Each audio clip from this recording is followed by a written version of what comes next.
Assalamualaikum warahmatullahi wabarakatuh. Kembali lagi bersama saya Fiora Sahila. Di kesempatan kali ini saya akan mewawancarai narasumber saya yang bernama Bapak Ustadz Mustafa Alim. Bisa dipanggil juga Bapak Ustadz Alim ya Pak ya.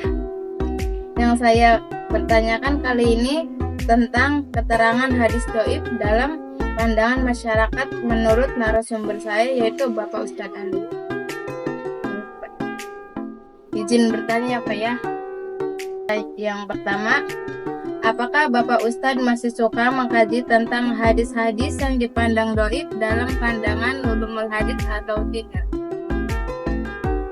Kalau misalnya hadis dhaif masih,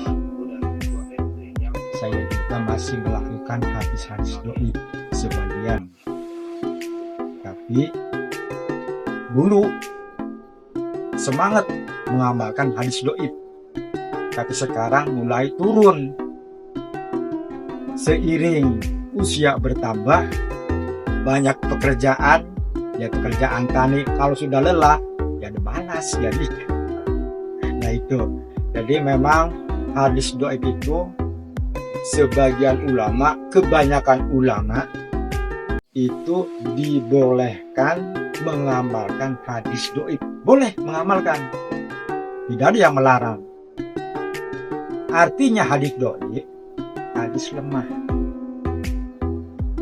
tidak ada kekuatan, tapi boleh diamalkan oleh sebagian umat Islam. Sebab hadis dhaif itu adalah pokoknya itu intinya ke masalah bab amaliyah, keutamaan atau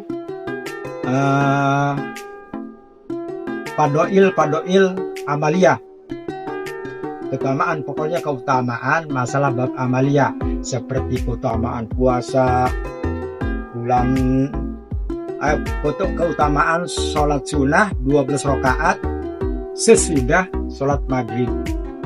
Itu boleh diamalkan walaupun hadisnya dhaif. Nah, itu. Saya juga masih ngamalkan hadis dhaif.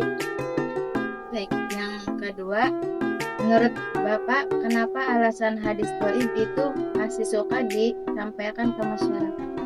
Itu motivasinya untuk apa itu? Untuk semangat ibadah. Sebab itu keutamaan ibadah itu kita harus ada motivasi untuk semangat menjalankan ibadah sunnah, tapi bukan di masalah bab hal haram atau akidah. Ini sih hadis dhaif itu untuk mengamalkan keutamaan bab ibadah, untuk motivasi diri untuk lebih semangat beribadah kepada Allah. Yang selanjutnya, apakah hadis-hadis yang Bapak gunakan dari kitab-kitab di Majelis Taklim atau yang dipelajari di Majelis Taklim itu, apakah kitab itu dianggap penting atau tidak oleh Bapak? Ya penting sekali itu, penting sekali untuk menunjang, ya untuk menunjang semangatnya ibadah tadi, penting sekali. Sebab kalau tidak dijalankan, seolah-olah ibadah ini melempem nantinya, lemah semangat untuk ibadah. Dan selanjutnya, kenapa tidak menggunakan kitab hadis-hadis yang sahih selagi ada, daripada kita menggunakan hadis-hadis, kitab-kitab yang memuat hadis-hadis dhaif? Sebenarnya ya hadis seperti hadis Sahih Bukhari Muslim, hadis Hasan, hadis dhaif. Oh itu begini, pertama hadis itu menurut jumhur ulama dibagi 4. Pertama hadis Sahih Bukhari Muslim yang diriwayatkan. Kedua hadis Hasan. Nah ketiga hadis dhaif. Nah yang keempat ini hadis maudhu. Kalau hadis sahih itu penting sekali hadis, sebab hadis sahih itu sanadnya dan periwayatnya nyambung. Lain dengan hadis doib. Kalau hadis doib, yang dinamakan hadis doib itu adalah hadis yang lemah, yang tidak ada persyaratan antara hadis sahih dan hadis hasan. Apa sebabnya? Nggak ada kekurang persyaratan, sebab periwayat dan sanadnya hadis doib itu nggak nyambung. Kadang-kadang nggak nyambung, kadang-kadang pesanadnya, periwayatnya, perawinya itu orangnya kadang-kadang suka-suka lupa. Nah, itu tidak dimasukkan ke hadis sahih. Sebab apa? Periwayatnya suka lupa. Kadang-kadang pikun, ya seperti saya ini. Kalau jadi periwayat hadis, nggak sah. Sebab apa? Banyak lupanya. Kalau hadis sahih, periwayatnya dan sanadnya itu kuat hafalannya.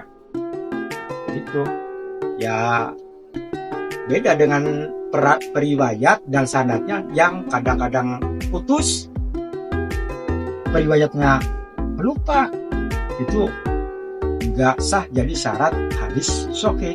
Walaupun hadis doib tadi bersumber dari Rasulullah gitu, tapi kadang-kadang umpamanya nih si A menyampaikan ucapan dari Kanjeng Nabi, nah putus dari sini ke siapa lagi, kan harus ke B, ini langsung ke C. Nah, seharusnya A, B, C, D terus selanjutnya. Seolah-olah sanad itu adalah mata rantai dari sebuah riwayat. Dan yang terakhir, menurut Bapak, apakah dalam hal penetapan hukum dalam kasus-kasus hukum, apakah Bapak setuju hadis doib digunakan untuk menyelesaikan kasus hukum atau tidak? Masalah hadis doib, kembali tadi, ini diamalkan untuk bab fadhil amal, keutamaan amal. Contohnya yang mana? Oh, ini amalan ini pahalanya segini. Oh, baca ini pahalanya segini. Itu sih keutamaan saja kalau masalah bab hadis doib. Tapi kalau untuk pijakan hukum kasus itu, kalau menurut saya kurang kuat. Sebab hadis doib itu hanya untuk amaliyah saja, keutamaan amaliyah.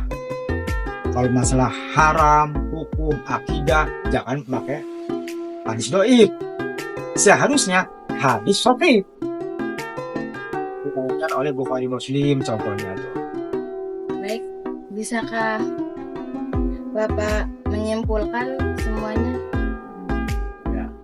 Kalau kesimpulannya, masalah yang dibicarakan sekarang ini, masalah hadis doib itu boleh diamalkan oleh sebagian umat Islam. Untuk apa? Untuk menggunakan ibadah kita kepada Allah, untuk meninggikan kekuatan imannya kita kepada Allah. Itu saja ringkasnya. Terima kasih Bapak. Nah teman-teman, dari narasumber saya sudah cukup jelas ya. Saya akhiri wawancara kali ini, kurang lebihnya saya minta maaf ya Pak ya, bila ada kata atau pertanyaan yang tidak enak di hati mungkin. Baik, saya akhiri video saya kali ini dengan mengucapkan terima kasih dan wassalamualaikum warahmatullahi wabarakatuh.